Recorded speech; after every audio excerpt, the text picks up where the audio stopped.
usted no tiene Biblia, puede seguir los pasajes aquí en la pantalla. Si tiene Biblia, lo invito a que la saque, que marque, que revise, que use al máximo su Biblia. Y si no, también puede seguir el evento en la aplicación Biblia de YouVersion, y ahí puede encontrar el evento, puede guardar las notas, puede tomar sus propias notas, y ahí va a encontrar el bosquejo de la enseñanza también. Puede compartirlo además. Entonces, Juan capítulo 15, versículo 1 al 8. Leo para ustedes. Antes de leer, voy a recordar un poquito lo que venía pasando. Estábamos estudiando Juan capítulo 14, donde el Señor estaba consolando a sus discípulos porque Él se iba.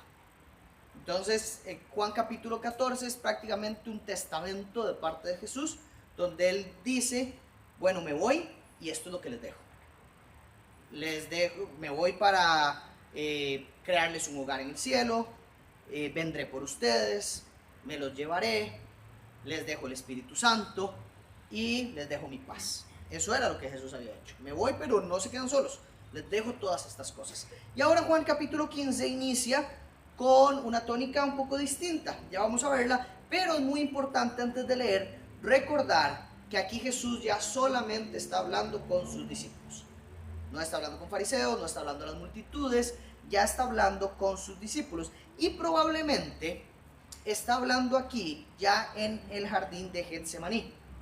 Entonces, es muy importante comprender esto para darnos una idea de cuál es el contexto en donde ocurre esta conversación de Jesús con sus discípulos. Entonces dice, yo soy la vid verdadera. Yo soy la vid verdadera. Y mi Padre es el viñador. Todo sarmiento que en mí no da fruto, lo quita. Y todo el que da fruto, lo poda para que dé más fruto.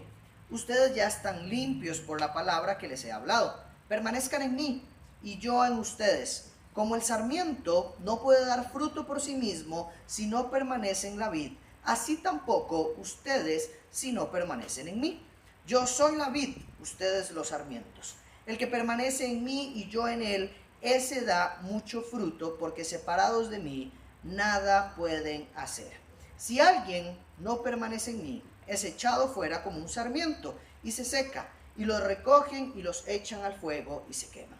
Si permanecen en mí y mis palabras permanecen en ustedes, pidan lo que quieran y les será hecho. En esto es glorificado mi Padre, que den mucho fruto y así prueben que son mis discípulos. Ese es el texto que vamos a estar estudiando en este espacio, y lo que vemos acá es una diferencia en cuanto al capítulo 14 y capítulo 15. Jesús acá pasa más a instruir a sus discípulos. Jesús aquí ya no está consolando a sus discípulos, sino que ahora los está instruyendo y está dedicando este tiempo a dar instrucciones muy importantes para la vida de sus discípulos. Y comienza diciendo, yo soy la vid verdadera, mi Padre es el viñador. Todo sarmiento que en mí no da fruto, lo quita, y todo el que da fruto, lo poda para que dé más fruto. Esta es la primera parte. Vamos a ir desmenuzando los versículos. Aquí lo que vemos es que Jesús dice, yo soy la vid verdadera y mi Padre es el viñador. Ese es el primer elemento. Y aquí el Señor está haciendo algo muy particular, y es que está usando una parábola para explicar algo a los discípulos.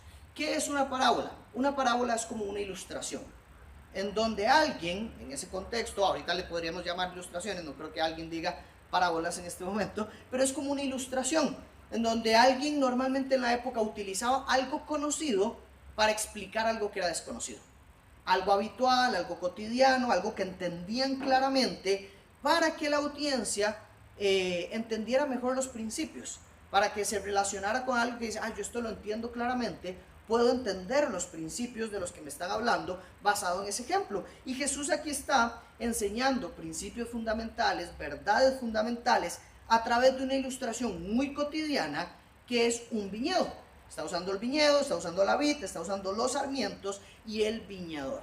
Y yo creo que esto hace mucho sentido a que sea en el Monte de los Olivos, porque la última vez termina el capítulo 14, usted puede repasarlo. Jesús les dice, levántense y vámonos de aquí.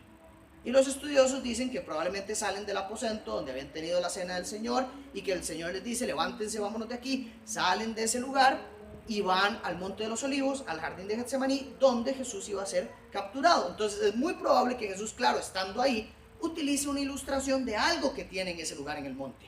Un viñedo, una matita que echa uvas. Así de fácil, es una vid. Suena como más raro cuando dice, uy, la vid. Pero la vid es una planta, un arbolito chiquitito que es como enredadera, que brotan uvas.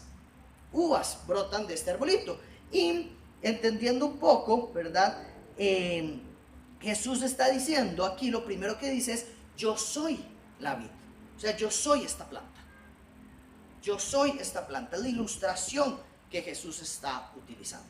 Y aquí, antes de profundizar un poco más en la ilustración, hay que recordar que hemos venido estudiando todo el capítulo de Juan, y este es el último yo soy que dice Jesús en todo Juan. Jesús dice 7 veces yo soy. Una vez dice, yo soy la luz del mundo, yo soy el pan de vida, yo soy la puerta de las ovejas, yo soy el buen pastor, yo soy la resurrección y la vida, yo soy el camino, la verdad y la vida. Y hoy termina con su último yo soy la vid verdadera. Entonces es lindísimo llegar hasta este punto del estudio. Es lindísimo poder llegar hasta este punto de Juan, donde culmina todos los yo soy que el Señor Jesús tenía preparados en sus mensajes. Llegan a la cúspide, llegan a este momento. Los 5 anteriores, fueron, de esos 7, 5 fueron delante de las multitudes, y el 6 y el 7 solamente delante de sus discípulos. Yo soy el camino, la verdad y la vida, y yo soy la vid verdadera. Esos son 2 que son exclusivos para sus discípulos, y que gracias a Dios los tenemos hoy todos nosotros. Entonces, cada uno de estos yo soy, el Señor los ha utilizado intencionalmente para exponerse a sí mismo como la plenitud, y ojo esta parte, Él los ha usado para exponerse a sí mismo como la plenitud de una imagen mostrada en el Antiguo Testamento. Cada vez que hay un yo soy, el yo soy no es simplemente a Jesús se le ocurrió decir yo soy como la vid, o yo soy el camino, o yo soy el buen pastor. No fue que se le ocurrieron simplemente como buenas ilustraciones. No, cada una de ellas está tomada de alguna imagen que se muestra en el Antiguo Testamento, y que el Señor Jesús dice, si en el Antiguo Testamento ustedes conocían una puerta, yo soy la mejor puerta. Si en el Antiguo Testamento ustedes conocían la luz del mundo, la luz de Dios, que fue esa columna que los acompañó en el tiempo del desierto y que los iluminaba, yo soy la mejor luz. Si ustedes conocieron el maná y ese era el pan para ustedes del que disfrutaban, yo soy el mejor pan, yo soy el pan que da vida. Entonces Jesús lo que ha hecho en los 7 yo soy es tomar una imagen del Antiguo Testamento y ponerla en otro nivel, asumiendo la posición de toda su plenitud, de Cristo, de Dios, del Dios Todopoderoso que estuvo en el Antiguo Testamento y que está ahora delante de sus discípulos. Entonces cuando Jesús dice aquí, yo soy la vid verdadera, está tomando una imagen del Antiguo Testamento que ya vamos a estudiar. ¿Y qué es una vid? Una vid es una plantita de donde salen las uvas que tiene varias partes. Tiene raíces, tiene un tronco, tiene unas ramitas, tiene unos sarmientos, que dice ahí el texto, y tiene hojitas, tiene sarmientos y tiene el fruto. Entonces, ¿cómo funciona una vid? Normal, como un palito cualquiera que usted se imagine, pero el sarmiento es como un chuponcito de donde salen las uvas. ¿Okay? Está cerquita de las hojas, en las ramas, de ahí salen las uvas. Hay 2 tipos de, digamos que en algunas versiones de su Biblia van a encontrar la palabra pámpano, en otras sarmiento. Aunque se usa como lo mismo, no es lo mismo. Pámpano es el chuponcito que no está listo para dar fruto. Y sarmiento es el chuponcito cuando está listo para dar fruto. Y chupón, también se le llama a eso mismo, es cuando no sirve para nada. Entonces, esa partecita de la vid tiene 3 posibles nombres. Chupón, cuando no sirve para nada, sarmiento, cuando está listo para dar fruto, y pámpano, cuando está apenas creciendo y todavía no está listo para dar fruto. Entonces, esas son las partes que tiene la vid. Y Jesús está diciendo, yo soy la vid. Y dice algo después, verdadera. Yo soy la vid verdadera. Entonces entendamos aquí, Jesús no es literalmente una planta, ¿verdad? Es algo ilustrativo. Pero entonces, a mí me llama la atención porque si dice que es la vid verdadera, tiene que haber una vid que no es verdadera. Si Él es la vid verdadera, hay una vid que no es verdadera. Y aquí es donde Jesús nos trae una imagen del Antiguo Testamento. Ojo lo que dice Isaías capítulo 5, versículo 1 al 6, creo que está acá en la pantalla. Dice, cantaré ahora a mi amado, el canto de mi amado acerca de su viña. Mi bien amado tenía una viña en una fértil colina. La cavó por todas partes, quitó sus piedras y la plantó de vides escogidas. Cada vez que dice vides, estamos hablando de la planta, ¿verdad? Edificó una torre en medio de ella y también excavó en ella un lagar. El lagar es donde se llevan las uvas y se hace el vino. Entonces excavó en ella un lugar. Esperaba que produjera uvas buenas, pero solo produjo uvas silvestres. Y ahora, moradores de Jerusalén y hombres de Judá, juzguen entre mí y mi viña. ¿Qué más se puede hacer por mi viña que yo no haya hecho en ella? ¿Por qué cuando esperaba que produjera uvas buenas, produjo uvas silvestres? Ahora pues, dejen que les diga lo que yo he de hacer a mi viña. Quitaré su vallado y será consumida, derribaré su muro y será pisoteada, y haré que quede desolada. No será podada ni labrada, y crecerán zarzas y espinos. También mandaré a las nubes que no derramen lluvia sobre ella. Esta ilustración la usa Isaías para explicar que el pueblo de Israel es esta vid que el Señor plantó con mucho cuidado y no dio las uvas que tenía que dar. El Señor está enviándole un mensaje a todo el pueblo de Israel para decirles, ven al principio que dice, mi bien amado tenía una viña en una fértil colina. La cavó, la cuidó, la escogió, puso un lagar, esperaba que diera uvas buenas y dio uvas silvestres. Entonces, ¿cuál es la vid que no dio el fruto? La vid que no dio fruto era el pueblo de Dios antes de que llegara Cristo, que no hizo lo que tenía que hacer como pueblo de Dios. El pueblo de Israel, los judíos, habían olvidado que eran la vid escogida para dar buen fruto. Otra referencia que vemos es en Jeremías capítulo 2, versículo 21, que dice, pero yo te planté, Jeremías profetizando a toda la nación, pero yo te planté como vid escogida, toda ella de semilla genuina. ¿Cómo pues te has convertido delante de mí en un sarmiento degenerado de una vid extraña? Aquí Dios está enseñando cómo Él plantó a Israel como una vid especial, pero ahora Israel es un sarmiento degenerado, un sarmiento malo, un sarmiento que a pesar de que tenía semilla genuina, porque la semilla la había puesto Dios, no está dando fruto, no está funcionando como correspondía. Otra referencia a este en el Antiguo Testamento es el Salmo 80, versículo 8, que dice, tú removiste una vid de Egipto, expulsaste a las naciones, plantaste la vid.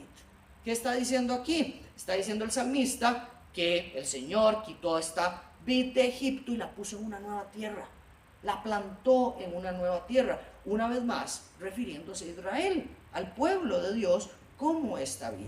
Y las últimas dos referencias que vemos las encontramos en Ezequiel y en Oseas, donde dice Ezequiel, hijo de hombre, ¿en qué es mejor la madera de la vid que cualquier otra rama de árbol que haya entre los árboles del bosque? Y el último, Israel es un viñedo frondoso, dando fruto para sí mismo, según la abundancia de su fruto, así multiplicaba los altares. Cuanto más rica era su tierra, más hermosos hacían sus pilares sagrados. Y aquí es el profeta Oseas criticando cómo Israel, siendo un viñedo frondoso, dio fruto para sí mismo y no fruto para los demás como le correspondía. Entonces, claro, cuando vemos esto, la imagen ideal de Israel dando fruto como un buen viñedo no ocurre. El Señor tenía planificado que Israel fuera esta vid, que diera fruto a las naciones, que diera fruto al pueblo, que fuera de bendición para todas las naciones de la tierra. y que debía ser famoso el nombre de Dios y que todos los demás conocieran a Dios por las maravillas que ocurren en el pueblo de Israel. Pero eso no es lo que pasa. La realidad es que Israel no cumple con el propósito. Entonces, el fruto de Israel fue de uvas silvestres, de uvas degeneradas, a pesar del cuidado y del amor que Dios tuvo por Israel.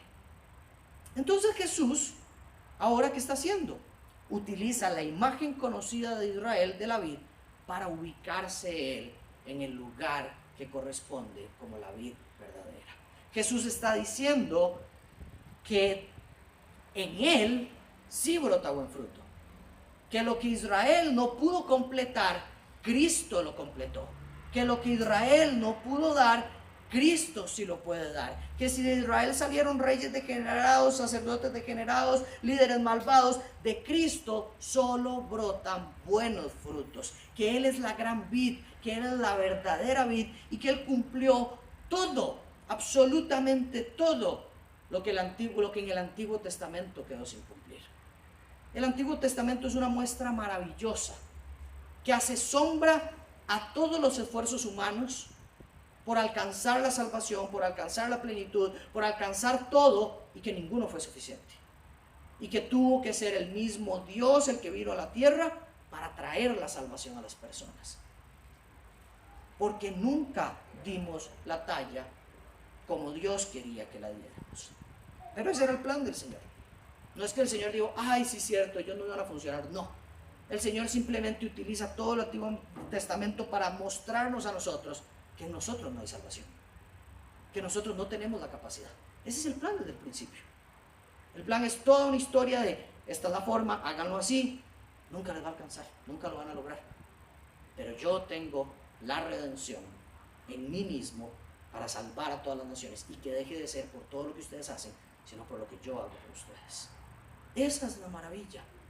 Entonces Jesús dice, yo soy la vid verdadera, de donde sale buen fruto. ¿Y qué dice? Mi Padre es el viñador. Claro, mi Padre es el viñador, mi Padre es el que cuida, y lo vemos desde el Antiguo Testamento.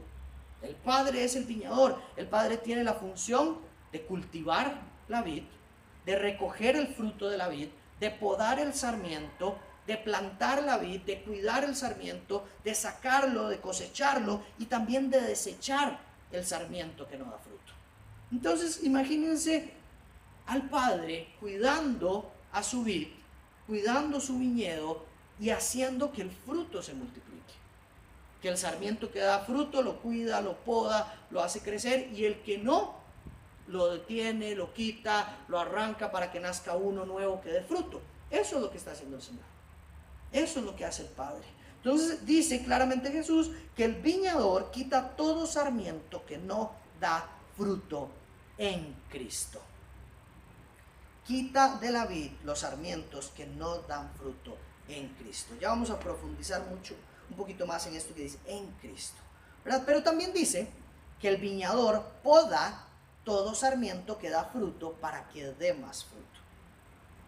Si usted alguna vez ha tenido una matita, yo tengo un palo de papayas que nació por puro milagro de Dios, porque echamos las semillas ahí para botarlas y nació un palo enorme de papaya, y la cuestión es que la primera vez no sirvió.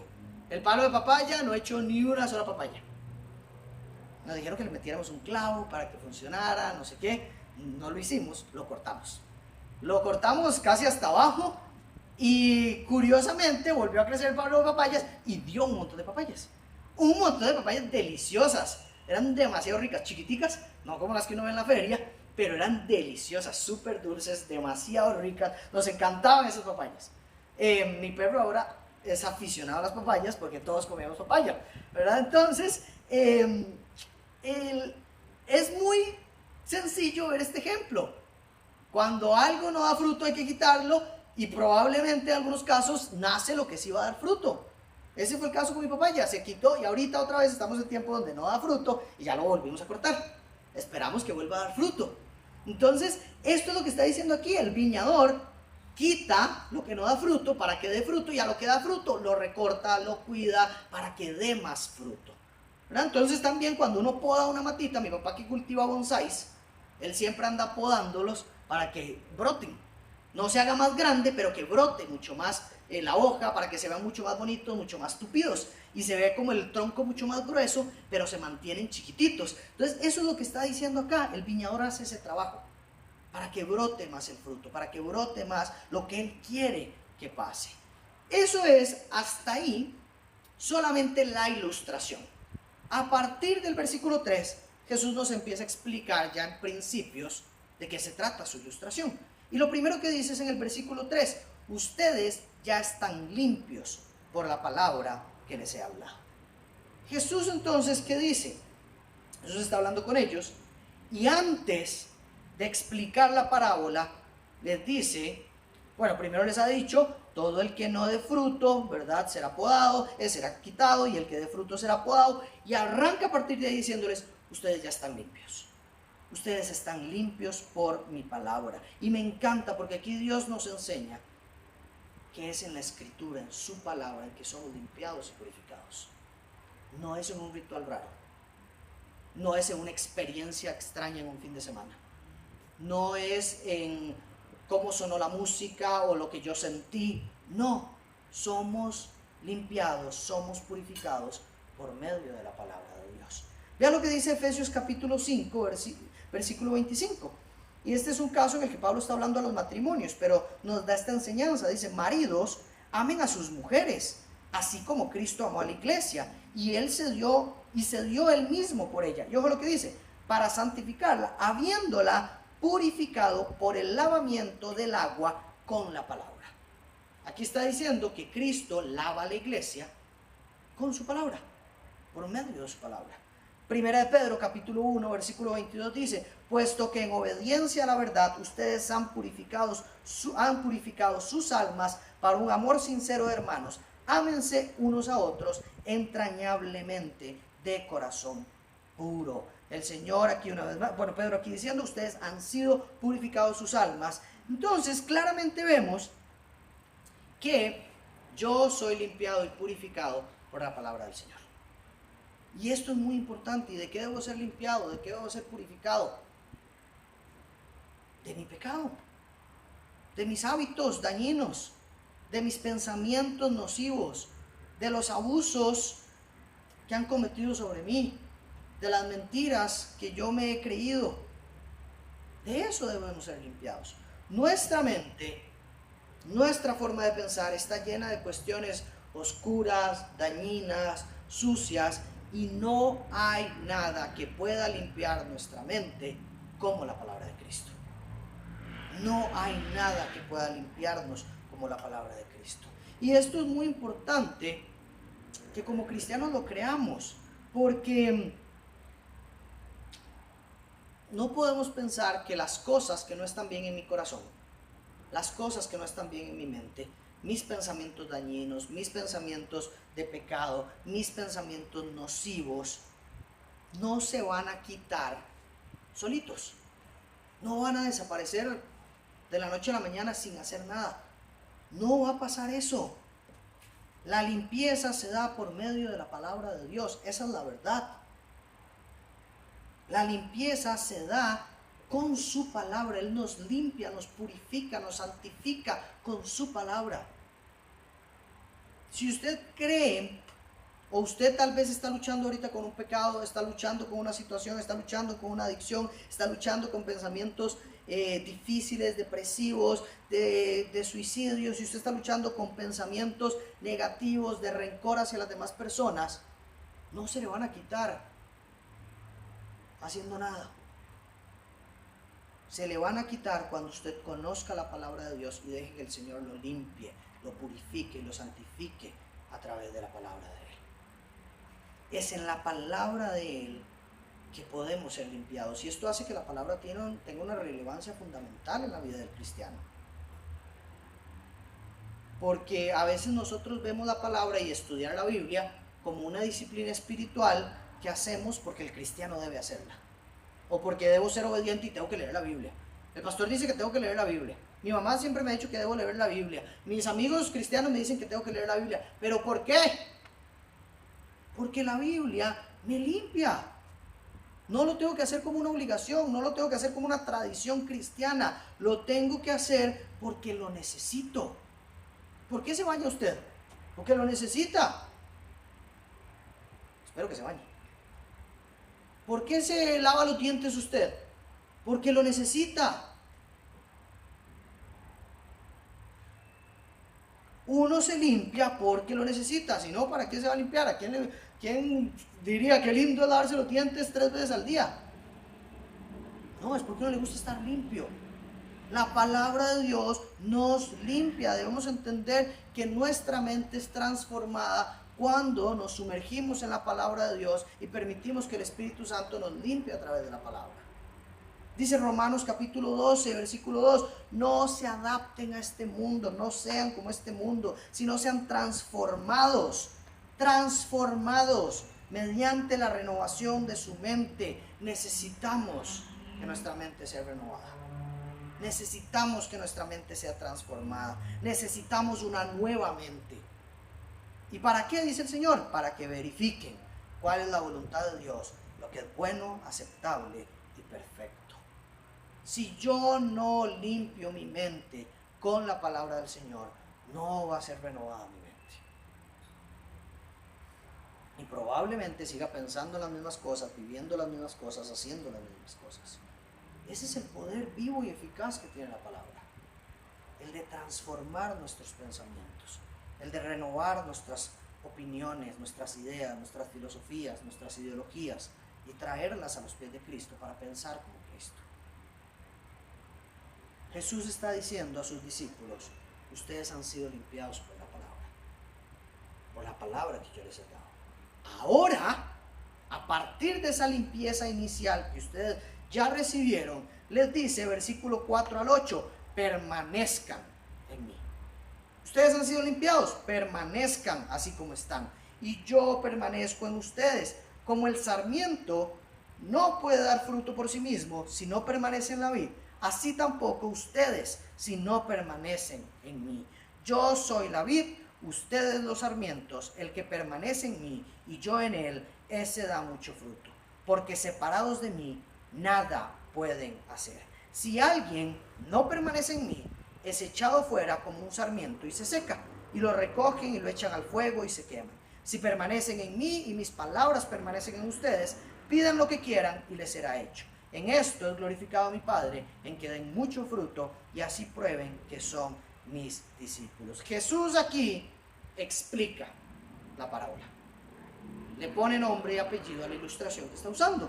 Y les dice lo primero, el primer principio que vemos es, permanezcan en mí y yo permanezco en ustedes.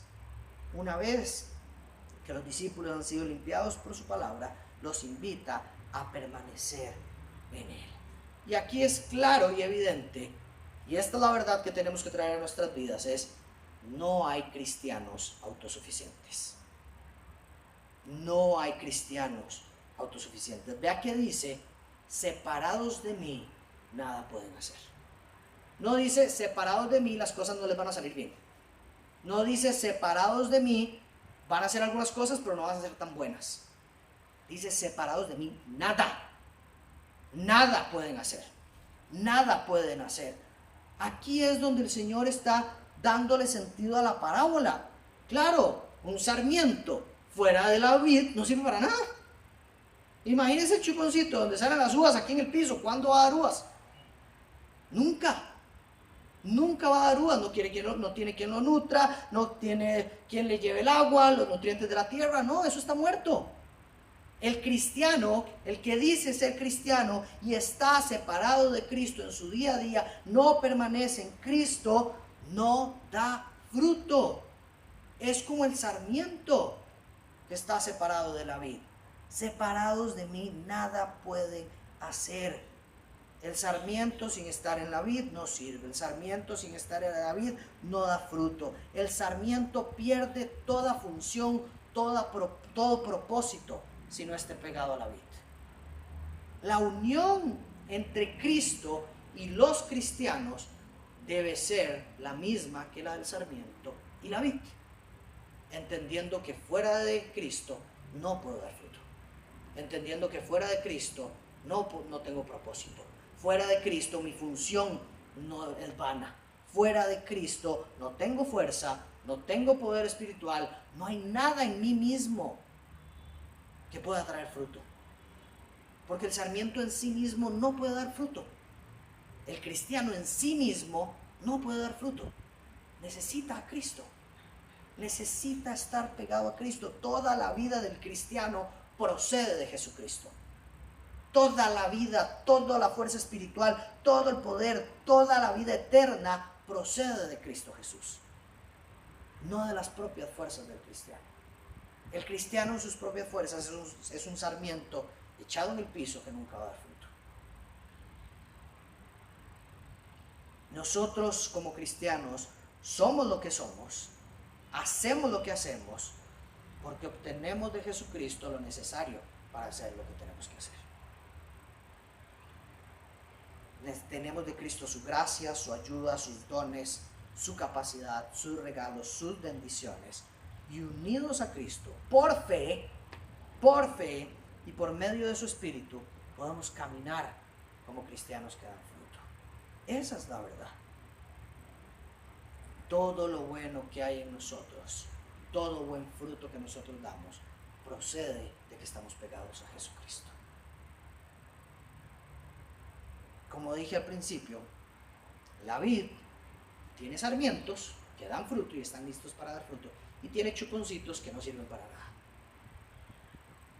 El que permanece en la vid es un sarmiento que da fruto. Seamos sarmientos que dan fruto, permaneciendo en Cristo. Ve que el Señor no les está diciendo, hagan este montón de cosas como lo hacían los fariseos, cumplan estas 600 y pico de leyes. No, el Señor le está diciendo una cosa: permanezcan en mí, yo me encargo. Solo vean a Cristo, solo busquen a Cristo, solo anhelen a Cristo, solo caminen hacia Cristo, solo sean como Cristo, que yo me encargo. Yo me encargo, mi gracia los sostiene, mi poder los levanta, mis planes los van a llevar por donde yo quiero que vayan. Solo miren a Cristo, solo miren a Jesús.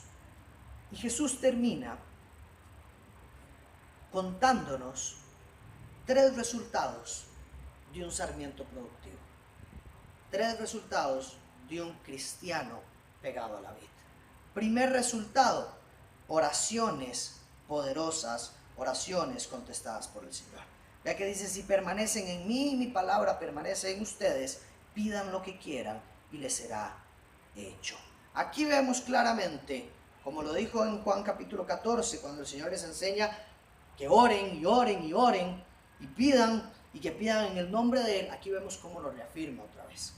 El Señor está diciendo que oren constantemente, que pidan y se les hará. Y esto es bien bonito, porque yo creo que cuando un cristiano está pegado a la vid, está pegado a Cristo, la oración es algo que se da. La oración es algo que fluye. La oración es algo natural. Si yo tengo una relación íntima con Dios a través de permanecer en su palabra, voy a desarrollar una vida de oración constante, segura y permanente. Pero si yo no estoy en Cristo, ¿cómo voy a tener una relación de oración con Él? Claro, ¿qué sentido van a tener mis oraciones si yo no conozco al Señor al que le oro? Esto es muy sencillo. Para mí, esto es, tal vez uno dice, uy, pidan lo que sea en mi nombre y entonces ustedes tendrán, ay Señor, pido en el nombre de Jesús una casa más grande. Pido en el nombre de Jesús el carro del año. Pido en el nombre... No, porque eso no es pedir conforme al nombre de Jesús. Eso no es pedir conforme al carácter de Jesús. Eso no es pedir conforme a la voluntad de Jesús. Cuanto más cercanos somos a Jesús, en cuanto a nuestra permanencia, más vamos a conocer el carácter de Jesús, más vamos a conocer la voluntad de Jesús. Entonces, cuando oremos, vamos a estar alineados al carácter de Jesús y a la voluntad de Jesús. Esto es como cuando, por ejemplo, mi esposa me dice que le traiga comida de McDonald's. Ella no me tiene que pedir, me tiene que decir lo que quiere. Yo sé que quiere un Big Mac con una Coca Cero y con papas medianas y un sundae de chocolate o de chocomenta, guácala, pero de chocomenta. Eso es lo que quiere mi esposa. No tiene por qué. Si vamos a Taco Bell, yo sé que quiere un full box. O un Crunchy Wrap Supreme y una Fiesta Fry Supreme, con Coca Cero también. Ven que es un tema de intimidad. Yo sé lo que mi esposa quiere porque la conozco, porque estoy con ella todos los días, porque el conocimiento de mi esposa me permite saber su voluntad en distintas circunstancias. El conocimiento del Señor me permite saber su voluntad en distintas circunstancias. Es así. Si yo conozco al Señor, puedo conocer cuál es su voluntad en cuanto a este noviazgo. Si yo conozco al Señor, puedo saber cuál es su voluntad en cuanto a qué hacer con mis finanzas. Si yo conozco al Señor, puedo saber cuál es su voluntad en cuanto a cuál es la mejor decisión para mi familia. Pero si yo no conozco al Señor, estoy pateando para cualquier lado. Estoy bateando en todas las áreas de mi vida. Y a veces es desesperante andar por la vida bateando y bateando y bateando y no pegar una. Y usted dice, ¿hasta cuándo, Señor? Mi vida es un fracaso, mi vida es un desastre. Y el Señor, conózcame, permanezca en mí, permanezcan en la vid.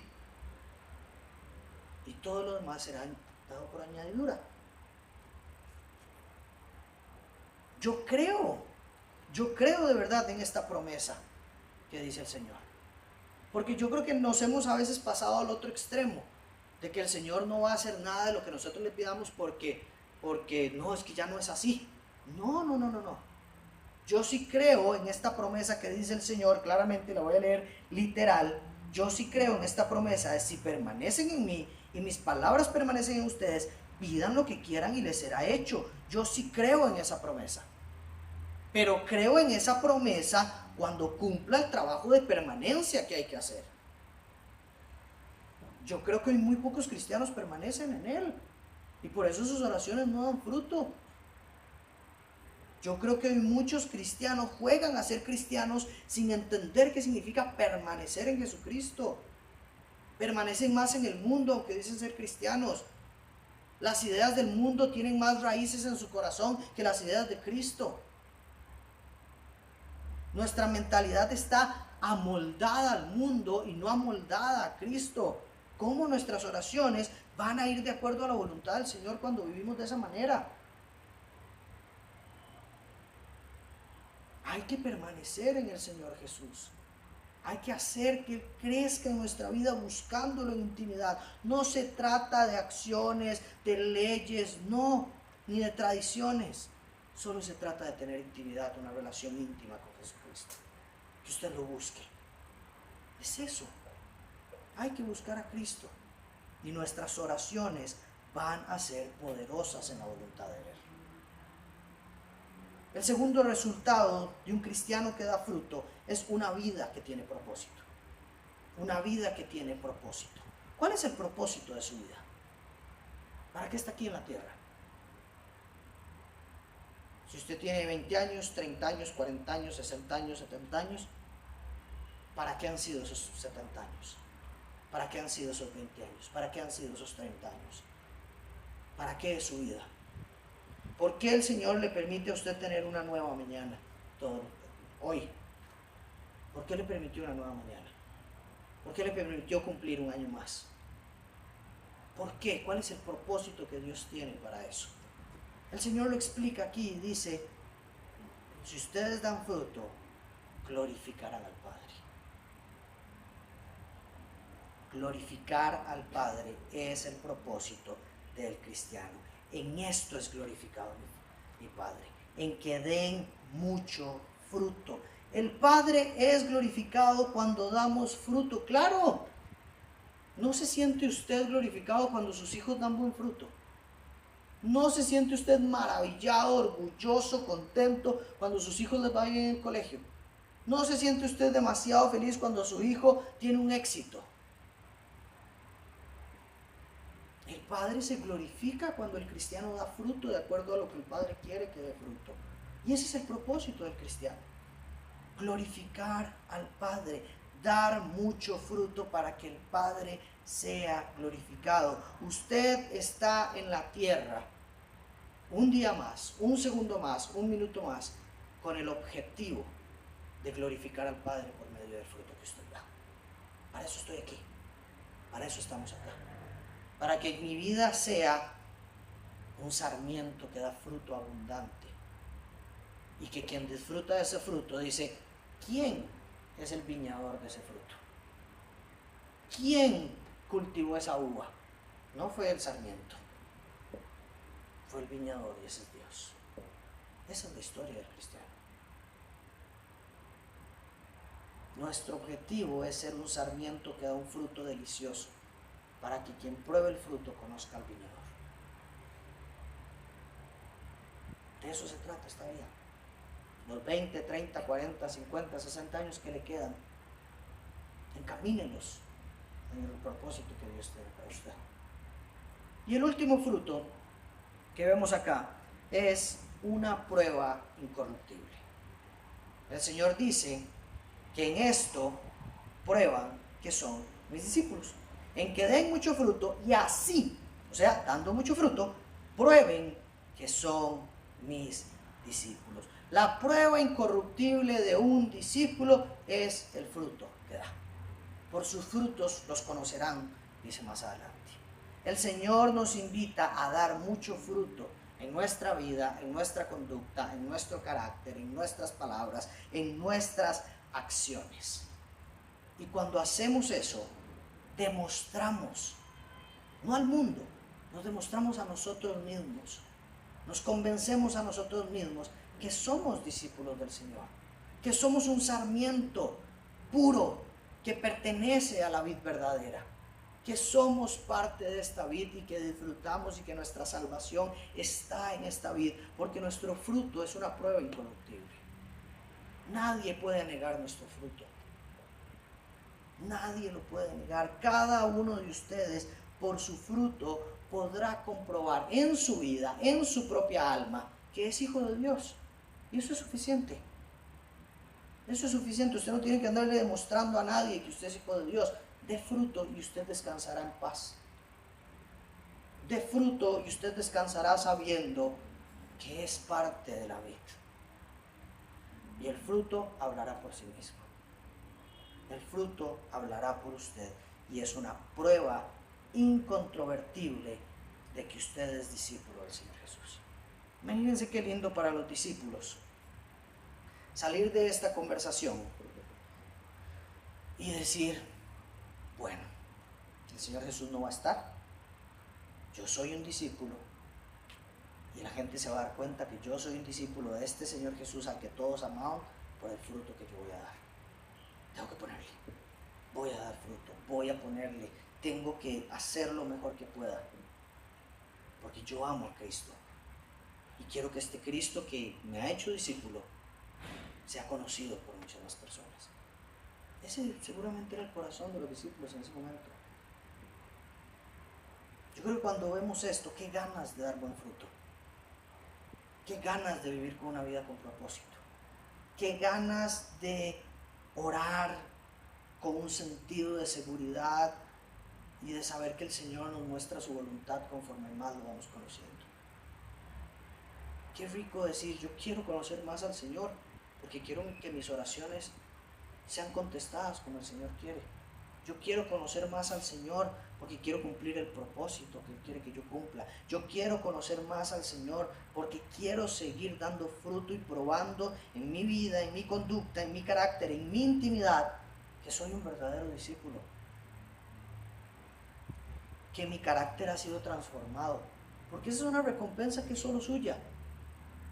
Y usted lo sabe. Cuando usted se ve al espejo y dice, wow, cómo Dios me ha transformado, eso solo usted lo sabe.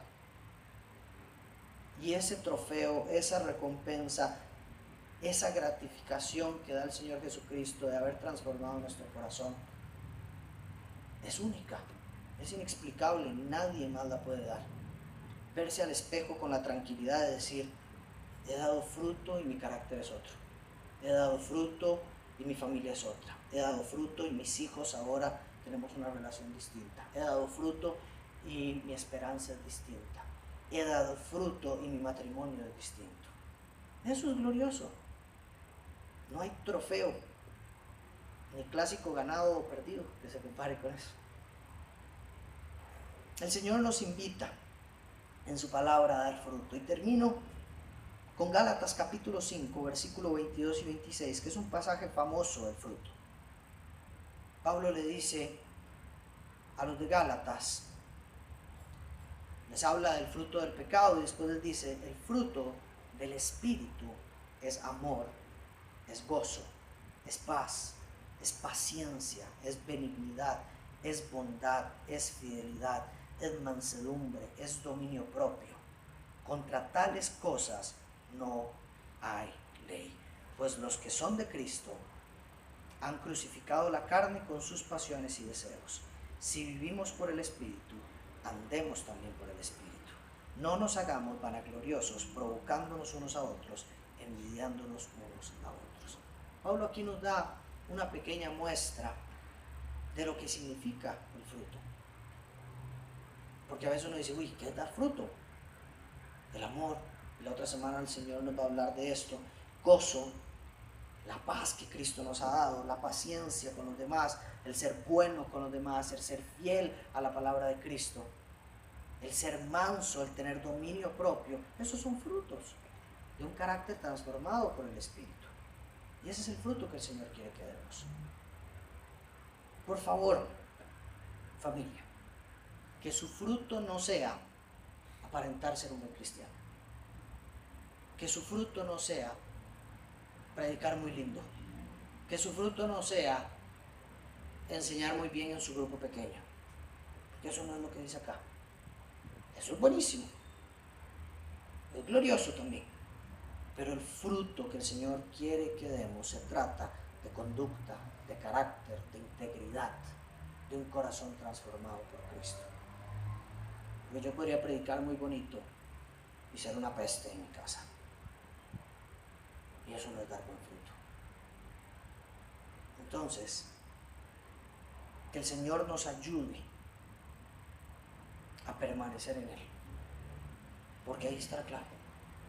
Vean que el único, hoy el Señor nos ha explicado qué es estar en Él, qué es no estar en Él, cuáles son las consecuencias de estar en Él, las consecuencias de no estar en Él, los resultados maravillosos de permanecer en Él. Nos ha dicho todo eso, pero solo nos ha pedido hacer una cosa. No nos ha pedido hacer cientos de cosas, y quédese con eso nada más. Todo lo demás es los elementos para motivarnos a hacerlo. Pero el principio bíblico fundamental de esta parte del discurso de Jesús a sus discípulos, a horas de ser capturado, es permanezcan en mí. Ese es el fundamento. Esa es la base sólida de nuestra fe, permanecer en Jesucristo. Me acompaña a orar. Hoy tenemos Santa Cena y qué lindo. A pedir a Aarón si puede pasar y acompañarnos con una última canción. Y es demasiado bonito poder celebrar Santa Cena.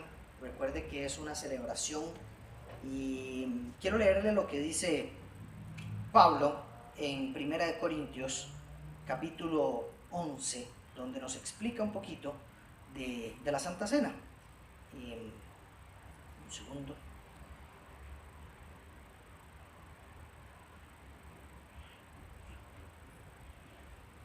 Gracias.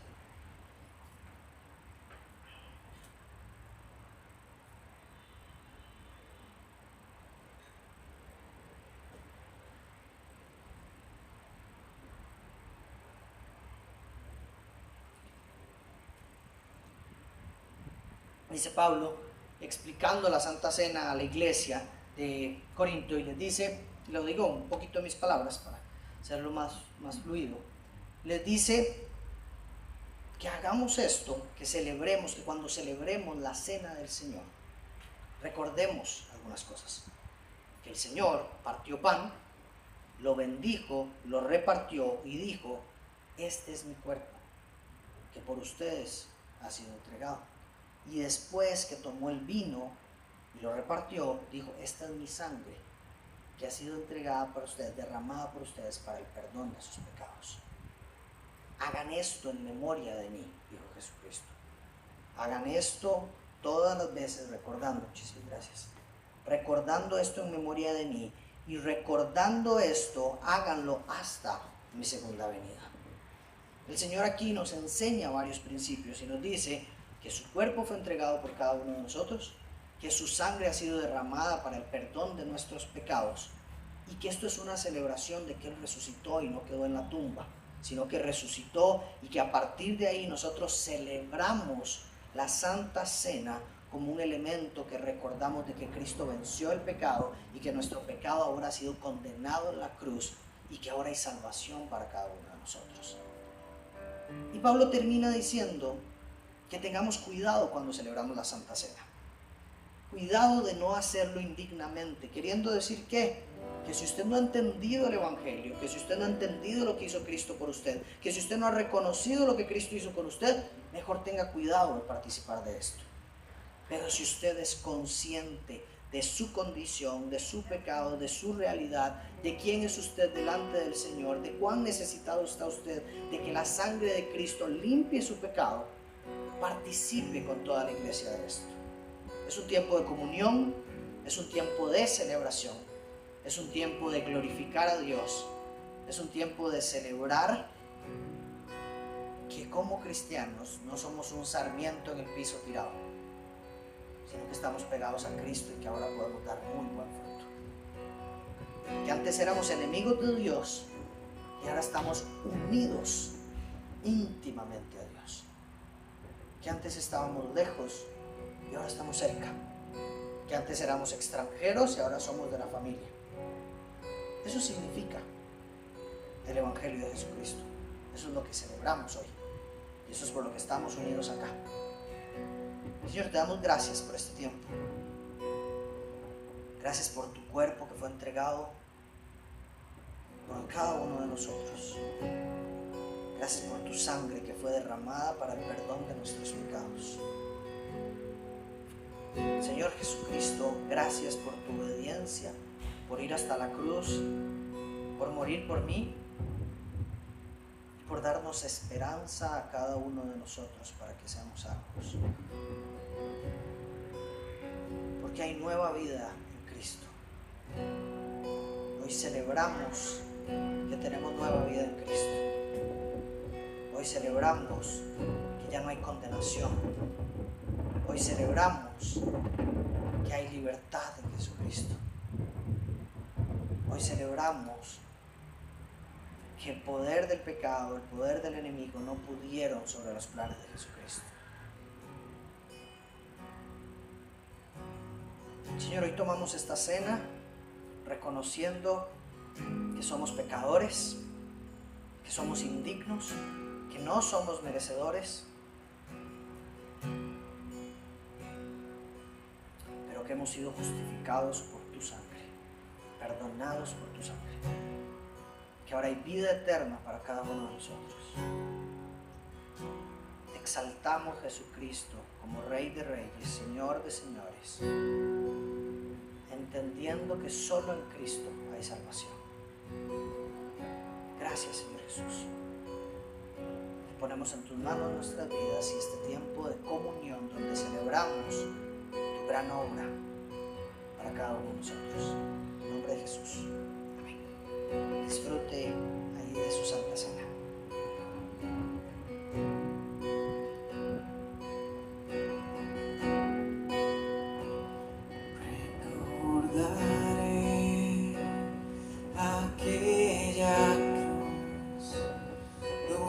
Sangró y murió Jesús, heridas que por ti sufrió,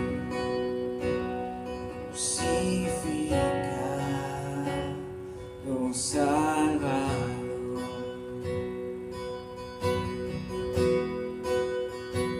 Su cuerpo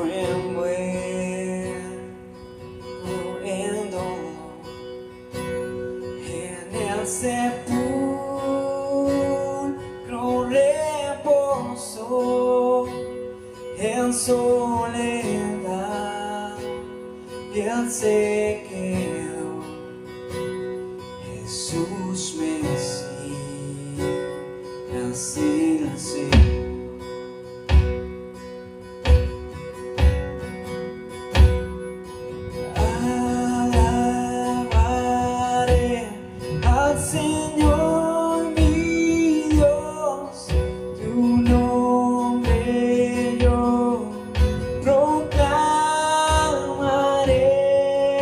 eternamente te cantaré, Señor, Señor mi Dios.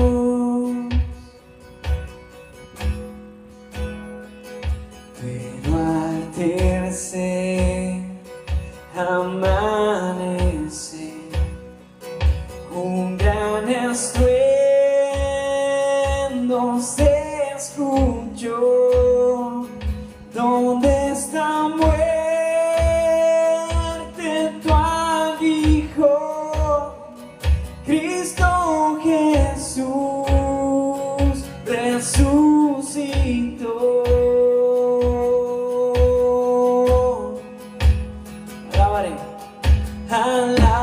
Alabaré al Señor mi Dios, tu nombre yo proclamaré,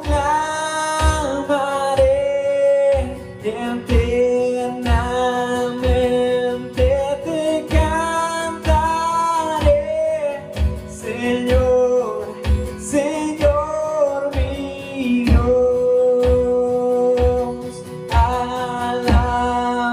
Alabaré al Señor mi Dios, tu nombre yo proclamaré, eternamente te cantaré, Señor, Señor mi Dios.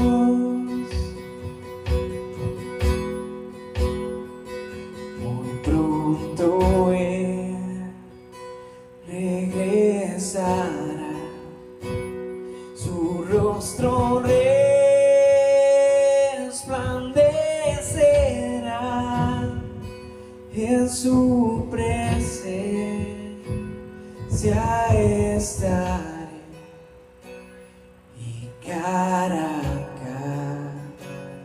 cara le veré.